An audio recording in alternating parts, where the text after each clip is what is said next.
These are private property.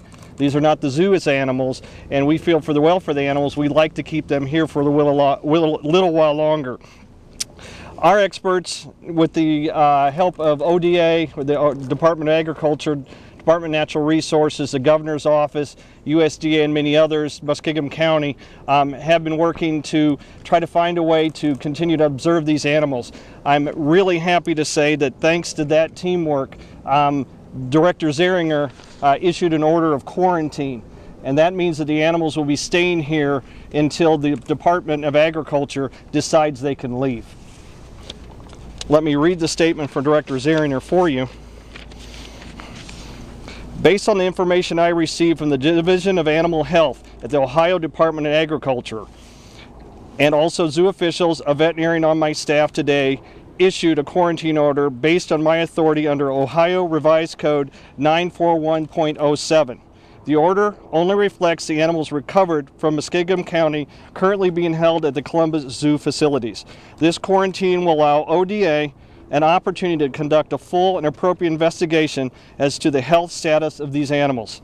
Based upon the results of this investigation, ODA will take further steps that may be required to protect the animal health within the confines of Ohio law.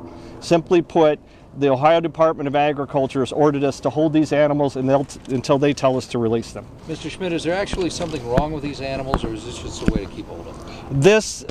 Anytime we bring an animal on property, an accredited zoo brings an animal on property, the animal is placed in quarantine. Part of that quarantine is observation of its behavior, observation of its physical outlines. And the other part of it, which we have not done because we have not been allowed, is to take blood work to see if there are any infectious diseases this animal may have. That's why it's been put in quarantine at our zoo hospital up to this time. The state wants to take further action to be able to pull the blood to make certain that there are no zoonotic disease issues with these animals. Was Mrs. Thompson here today, and what was her reaction to this quarantine? I was not with Mrs. Thompson today. She is here today. She is visiting the animals. She has been informed of this order. Was that her big truck, that big white truck back there? Yes. Okay. Has she been visiting regularly? She has visited one time last week. When will the blood test be administered? That is up to ODA. You'll have to contact ODA to find that out. Let me see if I can give you the number here if you'd like it. It's Andy Ware at the Ohio Department of Agriculture. You can get that number from Patty Peters if you'd like. When was the decision made to work with ODA to quarantine? We've been working with the Department of Agriculture, Department of Natural Resources, Governor's Office from day one on this entire issue, starting last week in Zanesville. So this effort has been underway all along because we want to make sure that we continue to ensure the safety of the public, and especially in our hearts, the safety and the welfare of these animals. Well, was this an effort to, were you planning to do this anyway, or was this basically a last-minute attempt to stop her from taking the animal? This isn't any last-minute attempt. This is what we feel should happen, what the state has decided is necessary to ensure and to continue to go along the lines to help us develop a law that this never happens again. Any idea how much it's costing to keep these animals here? And are you still looking for help? Is the state helping you out? How does that work? We've had great response from the public. I can't tell you exactly what it's costing. I can tell you it's costing everything we've raised from the moment we went out to Zanesville till now, taking care of these animals, staff time that we've been involved in this, as well as any food and everything else. So we can use help. We're very grateful for that help. Thousands of dollars? At least thousands of dollars. What kind of diseases might you be expected to find, or would you be looking for? You'll have to talk to the ODA on that one. I can tell you that Celebes macaques and macaques in general carry the herpes B virus normally. Can't tell you if these do. That hasn't been determined. How long ago did you find out that these animals were not leaving? I mean, We just found out. You can see the order. Okay. We have copies of that order. We literally just found out. Not moments ago, but a little while ago. When did she get the order? Did she get the order when she got here? When she got here, yes. Okay. And I understand she can appeal that decision. Did she or her attorney express that they would be doing so? They expressed that they feel these animals belong to her and she wants to exercise her rights. Anything beyond that, you'll have to talk to her attorney or Mrs. Thompson. Is there any chance that we could see the animals? No. We still want to keep them in quarantine to allow them to settle down, and especially now when the state veterinarian has said no one can see them, stay clear of them. So we will work with the Department of Agriculture on the procedure going forward, what they would like us to do. What was her reaction? I was not there. You'll have to talk with her. Is she able to touch the animals and pet them? Not at this time. Is it possible to relay to her and her lawyer that we'd all love to talk to them before they leave the zoo? That was relayed to them, and that will be up to them. Any idea if they're going to come out? No, I can't.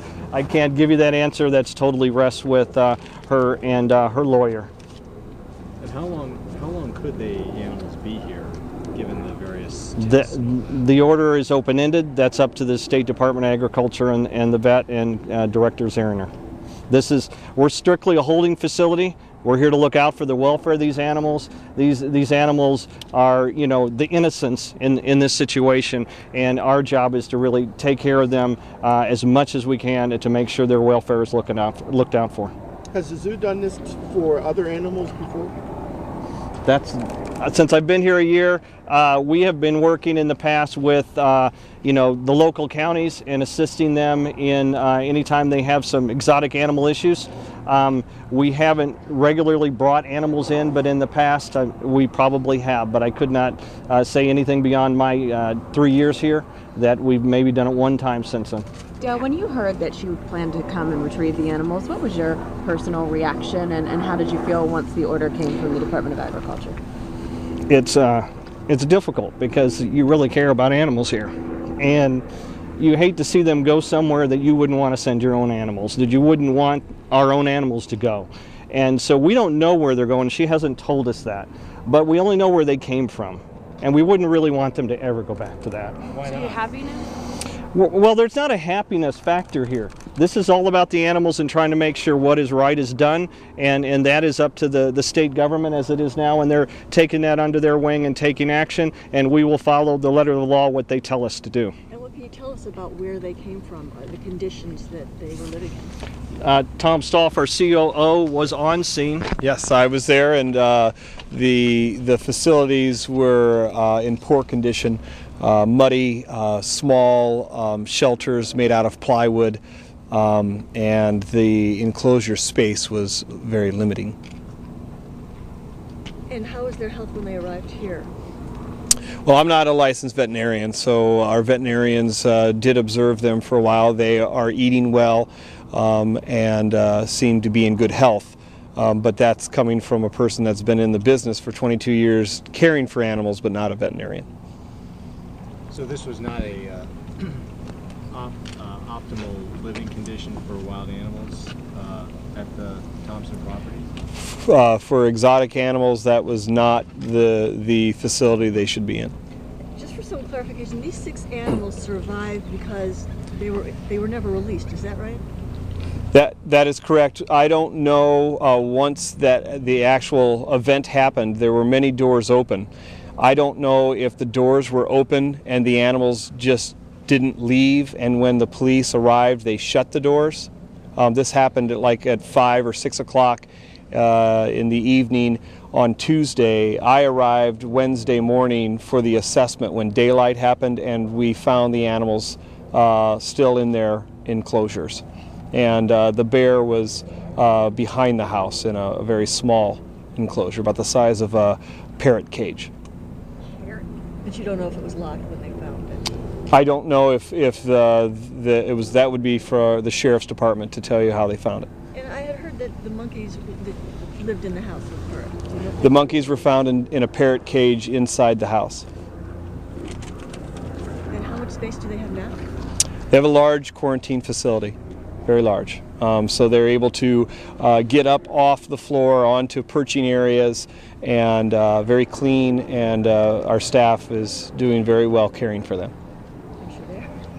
Are they all in the same area, or are they separated by? They're separated, but they are able to, they're in, you know, the carnivores are in an area that's heavily secured, and the primates are in a different room and close to each other. So Tom, with what you saw, based on what you saw, and then to hear her describe these animals as like her children, and in the reason for wanting them back, does that hold water with you? No.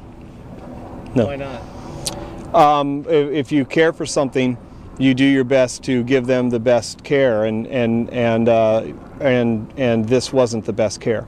And the facility was small with many animals, too many for them to care for. So you put those two together, it doesn't add up that they were being cared for, and so it would be in the best interest that we make sure that the animals have the best care as well as public safety. Some of the enclosures that we were able to witness did not have tops, so some of the animals could just climb out. Any feelings of relief that they're not leaving today?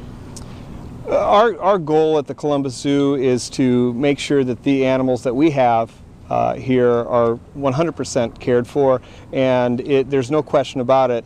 We're giving them great care, and so that's a relief that they're continuing that great care.